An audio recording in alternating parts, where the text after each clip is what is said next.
Hello and welcome to Voices of Freedom, a Bradley Foundation podcast. I'm Rick Graber, President and CEO of the Bradley Foundation. On the podcast, we'll explore issues that affect our freedoms with a focus on free enterprise, free speech, and educational freedom. So let's get started. About 8,000 miles away from the United States, a 77-year-old man sits in solitary confinement in a cell without natural light. He's been there for more than 1,500 days, awaiting the conclusion of a long, drawn-out trial on sham charges that could result in imprisonment for life. Yet, according to our guest today, that man is as free as he's ever been. That man is Jimmy Lai, a successful entrepreneur and newspaper publisher who took a courageous stand for freedom in the face of an oppressive, authoritarian regime. His unbreakable spirit has made him a beacon of hope for human rights advocates and for those suffering under tyranny.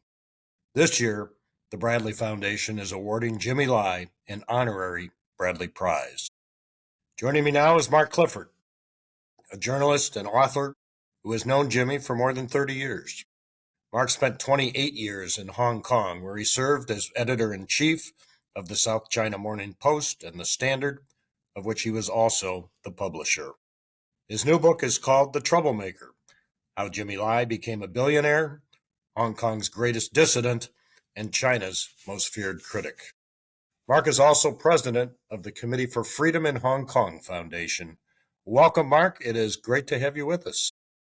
Great to be here. Thanks for the very kind introduction. You are very welcome. Well, let's jump right in, Mark. Jimmy's life is a true rags to riches story. Not much question about that. It's one of sacrifice, ambition, perseverance, grit. Let's start at the beginning. Let's talk about his childhood on mainland China. What was it like, and why did he flee to Hong Kong? Yeah, well, that's a great place to start. As you say, literally, rags to riches story. He was born a couple of years before Mao took power, or the communists took power in China in 1949. The family was ripped apart by the revolution. His mother was sent to labor camps, was humiliated, had to kneel on glass, be jeered at by other Chinese. Jimmy wanted to escape all that, and he fled to Hong Kong at the age of 12, if you can believe it. And when I was writing this book, I've known Jimmy a long time, but I didn't go into this with the idea of writing a biography. And by the time I did, he was, of course, in prison. I wondered, why did his mother let a 12-year-old boy leave, And I realized, well, it was in the middle of a famine that killed 45 million people in China. You think about that, 45 million people dead as a result of Mao's policies. That's the China Jimmy left. And he was one of more than 1 million refugees who fled to the British colony of Hong Kong, slept on a factory floor initially, worked his way up. 15 years after he came, he owned a factory and pretty soon became the biggest sweater maker in Hong Kong, maybe in Asia. He got bored with making sweaters, decided to go into the retail business, started a wildly successful retail chain. And from there, went into media, went into politics. He was, I guess, just heartbroken by the killings in 1989 when the Chinese government killed hundreds, maybe thousands of its best and brightest young people. And started first a magazine, then a newspaper in Hong Kong with a very pro-democracy, anti-communist party slant. And he just kept going. And he kept standing up to the Communist Party. And eventually they took over in 1997, took over from the British, and it became a Chinese city, and Jimmy kept fighting. In the end, the Chinese government threw him in jail, and as you so eloquently put it, that's where he is today, over 1,500 days in prison on completely sham charges, simply for believing in freedom and being the owner of a media organization that believed in freedom and democracy. I mean, back to the beginning. Did he flee by himself, with other family members? He went by himself. At age 12. He got a one-way permit to Macau, which was a Portuguese colony then, and Yes. he lived pretty nearby. And from Macau, he stowed away on a fishing boat. As far as I know, he had no friends or relatives in Macau, nobody to help him. He must have had some names or somehow known how to find these smuggling boats. And a perilous journey, 50 or so miles across the Pearl River Delta from Macau to Hong Kong, comes in literally, with what they call snakeheads, people smugglers who brought him in and dumped him at his aunt and uncle's shack. Their place was so tiny, there wasn't even room for Jimmy to sleep on the floor that first night. That's how he ended up in the factory. It's just an incredible, unbelievable story. But he was one of, as I said, over 1 million refugees who really took a lot of risks. A lot of people died in that crossing to escape Maoist, to escape China, communist China, and thousands, tens of thousands made it really big in Hong Kong and took advantage of the opportunities, the free market, the liberty, the rule of law, everything that the British colony offered. I mean, look, it was a colonial government. It wasn't perfect. Chinese didn't have as many rights as British people did. You know what? It allowed enough freedom and enough protection for private property, enough ability for an entrepreneur to get ahead. And Jimmy was one of those go-go guys who made it big. But again, I want to emphasize Jimmy's story is the story of Hong Kong. It Many, is. many people who made it to Hong Kong and made it to some version of at least middle class success, if not absolute wealth of Jimmy's scale. I mean, you mentioned actually by age 27, he purchased his own garment factory, and by his 30s, had an international brand. Never went to business school, never even went to high school or primary school, nothing. I mean, how was he able to do that? I mean, just basic. How at that age can you access the capital to start a business like that so early in life and so quickly? Well, he's an extraordinary guy, and he, as Yeah, you say, obviously. primary school dropout. Interestingly, has a twin sister who just breezed through school. Jimmy was repeating grades even in primary school, but he has he's obviously super off the charts smart and has a vision. I would say a creative, artistic vision as well as entrepreneurial drive and ideas. And it was interesting your question about where do you get the capital. Well, Hong Kong in the 1970s wasn't a lot of capital, but it had a Yeah. real go-go entrepreneurial culture. It wasn't kind of like Silicon Valley today, but it was in the sense that the export industry was really taking off. Hong Kong was the first of the Asian tigers. It was ahead of Korea, Singapore, Taiwan. And there was this export business. China was shut off as a result of the embargo put in place by the United Nations after the Korean War. And so a lot of manufacturing moved to Hong Kong. Jimmy was able to get some friends and some of one friend's father in particular, to back him. And luckily for him, he'd invested in the stock market when it did well in the early 70s, had sold out right before the oil shock of the 1974, I guess, and factories were going bankrupt, and so it was pretty easy for him to pick up a bankrupt factory that already had the equipment. So I don't want to say it was easy; it was tough. It was really Right. tough going. But this was the Hong Kong of the 1970s. It was kind of, if you were smart, if you were gifted, if you were driven, you had a chance. It was that environment which didn't exist in China. You think if Jimmy had stayed in China, if he hadn't died of famine, he just would have been like a street urchin, or it Yeah. would have been nothing.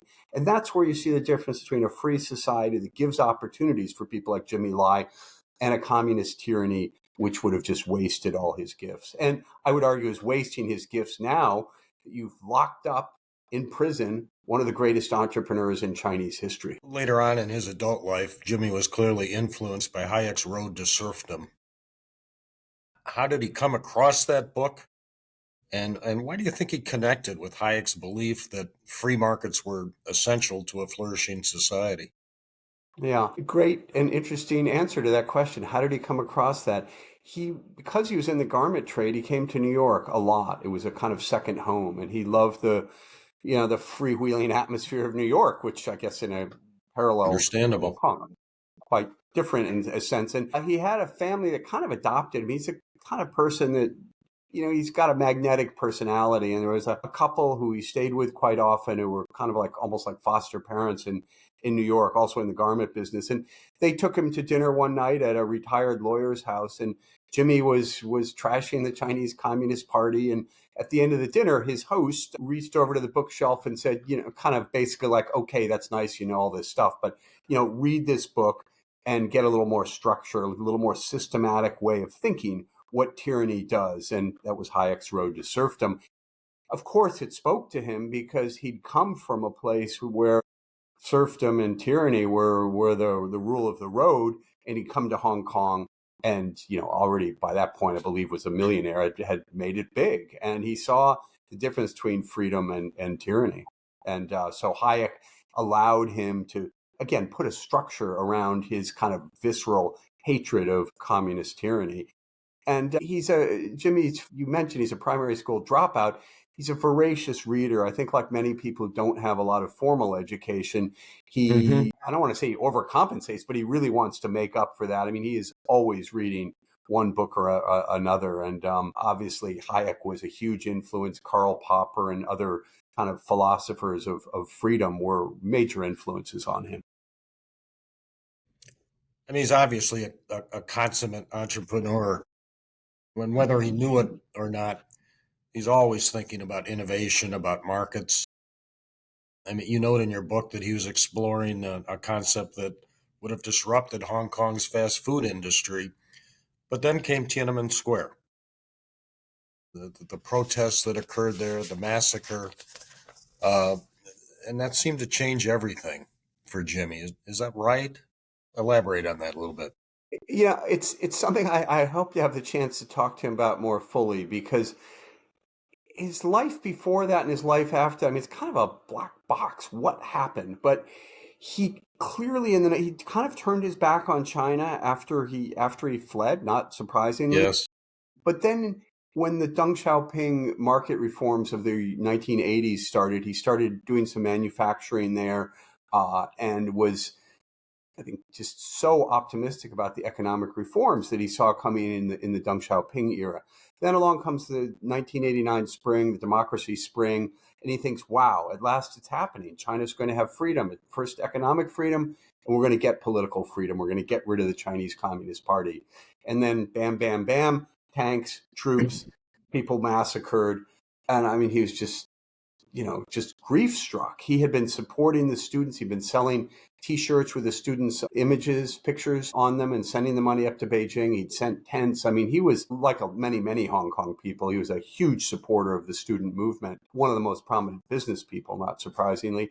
And then after the killing, I think he was absolutely bereft. Let's kind of circle back 36 years or so when CNN was a pretty new force. It had just been founded in the 1980s. The Tiananmen killings were almost the first time that the world watched this kind of democratic people's uprising unfolding in real time. And Jimmy, as an entrepreneur, realized that there were new technological possibilities with media, that media was going to play a really important role in shining a spotlight on the kind of corruption and abuse of tyrannical regimes. And it's interesting, this was what, 5 months before the Berlin Wall came. That wasn't on his mind. He thought, okay, I'll start with a magazine. Then he did a newspaper. He thought that media was the way that he was going to change China. Yeah, he went from seemingly just a kind of crazy rich Asian with a chauffeured Rolls Royce and a kind of mini zoo that included a pet bear in his backyard. I mean, he was, yeah, living the life of a libertine, really. And Tiananmen changed that, made him a much different, much more serious person. And around that time, and coincidentally or not, a month after Tiananmen, he met a woman who would become his second wife. His first wife had left him a couple of years earlier. So I do think the personal and the political were bound up under Teresa, who he married Teresa Lee. Under her influence, he converted to Catholicism and started down a road that I think he's still following today. It was a road that really was about a different kind of freedom. He had before experienced the freedom to work, the freedom to eat, the freedom to start his own business, the freedom to make money. After Tiananmen, it was more about political freedom, civil freedom, religious freedom, and ultimately the freedom of the love that he found in God and in Teresa. At what point did you get to know Jimmy? A Did he couple ever years after. express a concern that his activism would get him in trouble?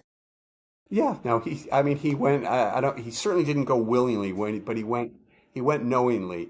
I first met him in 1993, so he'd started the magazine. Next Magazine had been Yes. founded in '90, but he hadn't yet started Apple Daily, and he explained his whole theory, his business theory, on why the newspaper was going to be so successful. And in a nutshell, Hong Kong people supported democracy, and yet all the other publishers in Hong Kong were moving away from a democratic stance because they were afraid about the Chinese takeover in 1997, which the British had agreed to.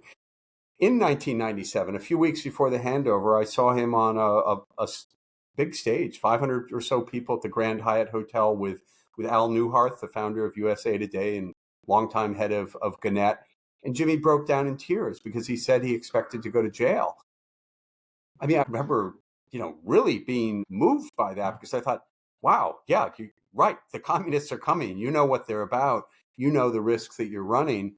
And yet you're still pushing ahead with this newspaper, this magazine, and it may mean a major sacrifice for you. And obviously he had more time perhaps than he might have imagined, but I think he had been preparing to make this sort of sacrifice for a long time.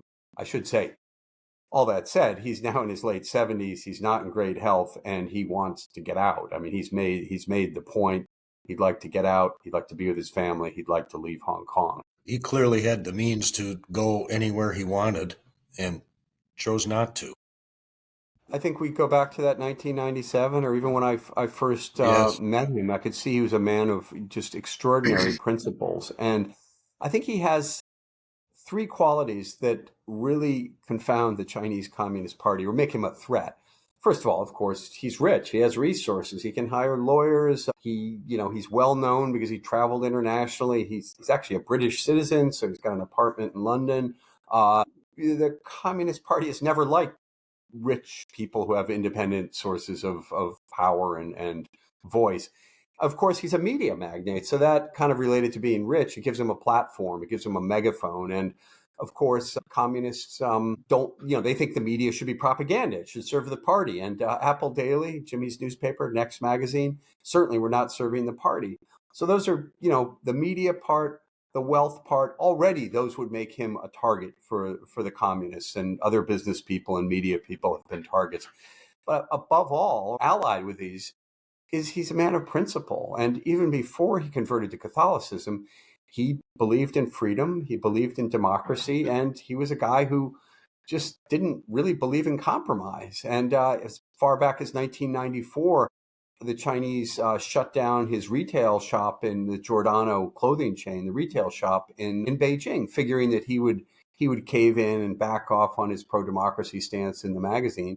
Instead, he ended up selling his share in Giordano, the clothing company, pocketed a couple $100 million, plowed it into the newspaper, and doubled down. So I think a man of this kind of principle and conviction, coupled with his resources and his megaphone, just make him a kind of unique challenge for the Chinese Communist Party. It's something they haven't seen in their 75 years of rule. And so Jimmy's the kind of person who told associates who told him he should get out of town while the going was good. He said, "I'd rather be hanging dead from a lamppost in Central, in the business district in Hong Kong, hanging from a lamppost in Central, than to give the communists the satisfaction of saying that I ran away." He's not a guy who's going to run away from trouble. And the problem is only intensified under this regime, Xi Jinping. Am I right? I mean, he is observing from afar a different kind of leader that China has had in the recent past, a more dangerous leader in many respects. Absolutely. When Britain agreed to turn Hong Kong back to China in 1984, the agreement was signed and took place in 1997. There were all sorts of promises under the so-called one country, two systems approach, where Hong Kong could continue to have its own way of life for 50 years. Freedom of press, freedom of religion, freedom of assembly, all sorts of freedoms that you and I just take for granted, and anybody in any open society takes for granted. And that promise was more or less kept for a decade or so. And there was even talk, even a promise that Hong Kong people would be able to elect the members of the city council and the mayor, who they call the chief executive, fittingly. Yes. But the Chinese communists, I don't think, really had any intention of living up to particularly the election part, unless they could control who was going to be elected. I think naively, they thought that the Hong Kong people would buckle, and quite the contrary happened. We had millions of people out in the streets in 2014 and then again in 2019. And the biggest anti-government wave of protests that China's ever had since the communists took over.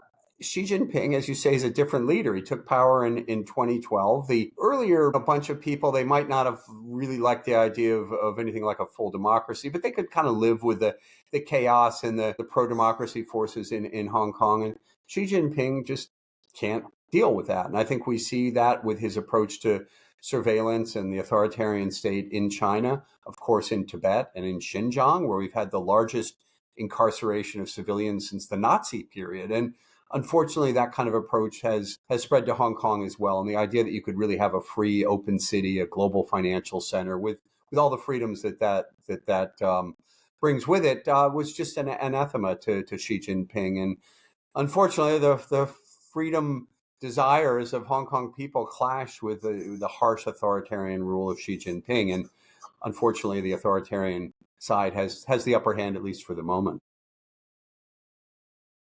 Do you think there's any hope for Hong Kong's democratic movement, or is that, as long as she's around, something that's just not going to happen? I think as long as she's around, that's something that's not going to happen. I think that's right. But the question is, how long is she and how long is the Communist Party going to be around? I'm not predicting anything, but in every single free election that Hong Kong had from the kind of last days of the British period in 1991, the first territory-wide elections, until 2019, just before the crackdown, roughly 6 out of 10 Hong Kong people always voted for the pro-democracy parties, no matter how chaotic, what kind of protests there had been, disruptions.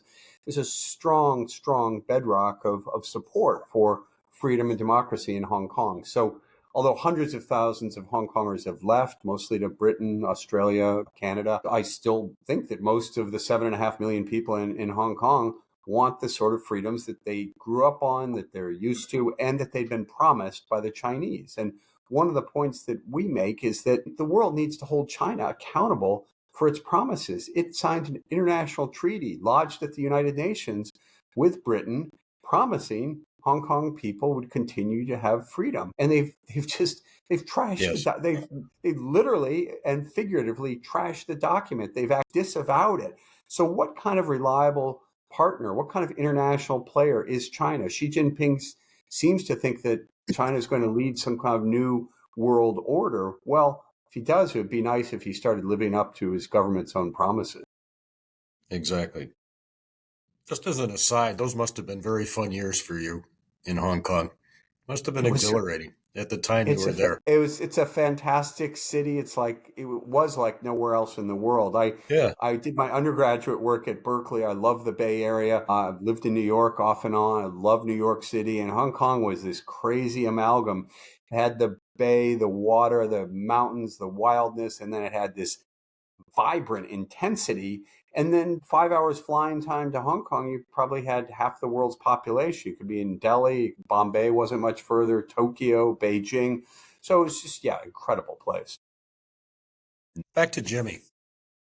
From what you can tell, how's he doing? Well, he is spiritually, I think, extremely free, and he doesn't have to worry about running his business or anything else. He concentrates on what's essentially almost the life of a Benedictine monk. He doesn't control, of course, when the lights go on. He doesn't have a clock in his cell. He doesn't have any natural light. He's in solitary confinement, so his physical conditions are very tough. He has to do prison labor, which consists of making envelopes for like a penny an envelope. He doesn't eat well. I don't think he sleeps that well. It's hot. There's no air conditioning. But he's spending his time reading. He reads exclusively theology, and he draws exclusively religious imagery. Almost the pictures I've seen are usually Christ on the cross or the Virgin Mary. And he thinks and prays and meditates a lot. So I think it's a very, very focused life, but one that has a tremendous amount of meaning for him, both because it allows him to continue his spiritual quest, but also because he's continuing to stand up for the values and the freedom that he believes in. He's made this sacrifice. He made it knowingly, consciously, and he's living with the results of it. So somebody once described him as rotting in prison, and I think that's not true. Of course, he doesn't want to be in prison. He wants to be out. He wants to leave Hong Kong and be with his family, but he's not rotting in prison. He's becoming, I think, really a more exalted person. And I think he's showing true heroism. He's just finished testifying in this long running national security law trial. It'll be 5 years in August since he was arrested. The trial's still going on. We don't expect closing arguments until August, a conviction. We expect certainly a conviction in October, sentencing at the end of the year. And he was on the stand for over 50 days. He acquitted himself admirably. He has not buckled. He hasn't caved. And so this, I believe, gives real meaning to his life. So the answer is yes and no in terms of how he's doing. I mean, he's doing horribly because he's being held in solitary confinement for over 1,500 days. And yet he's doing wonderfully in terms of his own development, conception, refinement as a human being. And I've heard you say he's as free as he's ever been. I guess that's why. He is as free as he's ever been, and yeah, I don't know what else to say. So we all like to think that we'd be heroic in these sort of circumstances, but I don't think most of us would be able to do what he did. I mean, we have to be Was he honest. able to communicate with anyone in his family? He gets very restricted family visits. He's still able to see his lawyers. Yeah, he gets a couple of visits a month with his family, most of whom are still in Hong Kong. I mean, I'm not in touch with him, partly because the Hong Kong government has decided that people like me are troublemakers who are doing things that are illegal under Hong Kong law, and he's being tried for collusion with foreign forces, so I don't really want to cause him any more trouble. It's hard to have real open communication. He's been in court for, as I said, over 140 days, so his family and diplomats and journalists can see him. We haven't actually seen a photo of him since one was surreptitiously taken by an Associated Press photographer about 2 years ago. For her pains, she was thrown out of Hong Kong. The authorities seem really afraid of even images of Jimmy, let alone hearing him talk or anything like that. We don't have tapes or any video from the court, although people are in the court, and his eyesight isn't good. He has diabetes. His health is not great, but he's acquitting himself very, very well. Guess we've just got to continue to find ways to ratchet up the pressure. Well, I thank Bradley for the prize and for your interest, and I think that helps with the pressure because political prisoners who get out usually have some sort of international Yes. campaign, have people on the outside who are pushing for them or keeping a spotlight on them. And I think he's one of the most heroic prisoners in the world today. We need to remember him, but we also need to remember there's something like 800 other political prisoners in Hong Kong today. You think of this is a place that wants the world to think it's a global financial center that 5 years ago really didn't have political prisoners. You've got 800 people now. People like not just Jimmy Lai. I was on the board of the publishing company, of the media company, and we've got 6 other people who are being held. They've all pled guilty. They haven't even been sentenced. They're essentially being held hostage to Jimmy's trial. So, and then, as I said, about another 800 people with more cases continuing to come. So, it's tough. And, I think particularly the idea of solitary confinement, the United Nations defines solitary confinement as something that says that it's something that should only be used as a last resort, usually when there is some danger to either guards or the prisoner himself or herself, and it shouldn't be for more than 15 days. For Jimmy, we're coming up on 1,600 days, mostly in solitary, for no reason. This is a non-violent man who's in his late 70s, right? So what are authorities so afraid of? Why are they trying to punish him like this? They haven't let him take Mass, have Holy Communion for more than 2 years now.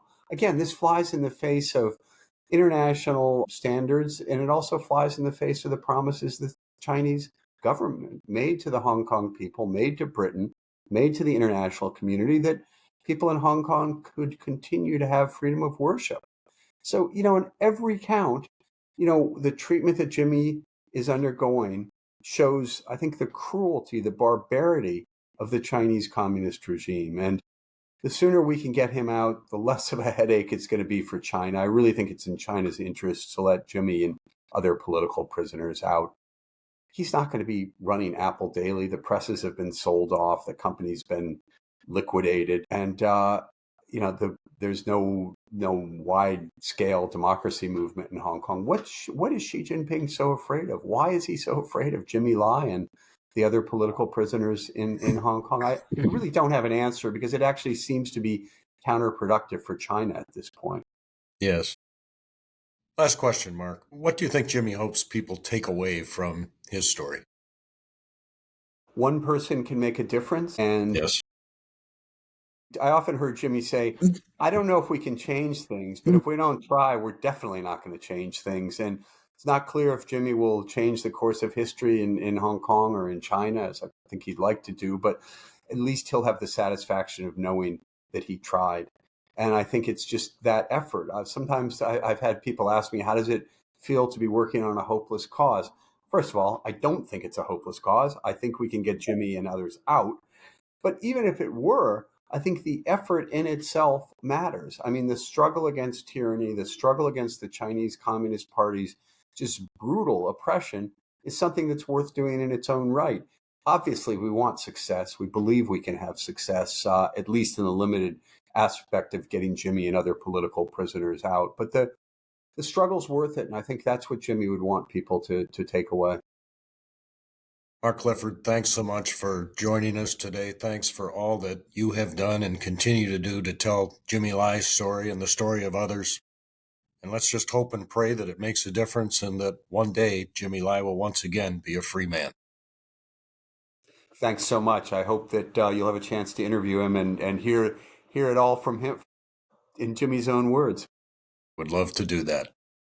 And as always, thanks to all of you for joining us on this episode of Voices of Freedom. Join us on Apple Podcasts, Spotify, or wherever you get your podcasts for our next conversation on issues impacting our freedom and America's foundational principles. And make sure to subscribe so you don't miss an episode. I'm Rick Graber, and this is the Bradley Foundation Podcast.